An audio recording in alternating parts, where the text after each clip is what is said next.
बिस्मिल्लाहिर्रहमानिर्रहीम। सामीन इकराम, एक सवाल है और सवाल ये है कि अगर किसी को दुआ कनूत याद ना हो तो क्या वो दुआ कनूत की जगह 3 मरतबा सूरतुल इखलास पढ़ ले तो क्या इससे वाजिब अदा हो जाएगा। देखें, दुआ कनूत का पढ़ना ये वाजिब है और अगर किसी को दुआ कनूत याद ना हो तो वो सूरतुल इखलास नहीं पढ़ सकता। वो इसलिए कि सूरतुल इखलास ये दुआ नहीं है, ये कुरान करीम की तिलावत है। अगर किसी को दुआ कनूत याद ना हो तो वो कोई भी दुआ पढ़ सकता है जो कुरान और हदीस पाक से साबित हो।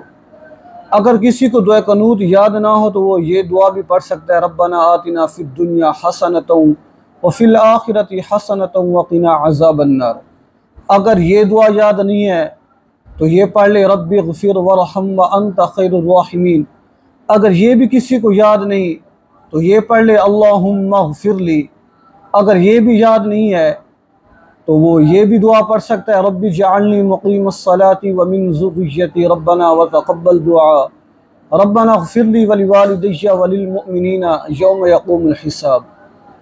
यानी अगर किसी को दुआ कनूत याद नहीं है तो वो कोई भी दुआ पढ़ सकता है।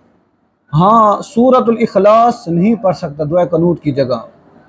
तो अल्लाह तबारक व तआला से दुआ है कि अल्लाह तबारक व तआला हमें इन मसाइल पे अमल करने की तौफ़ीक़ अता फ़रमाए। आमीन।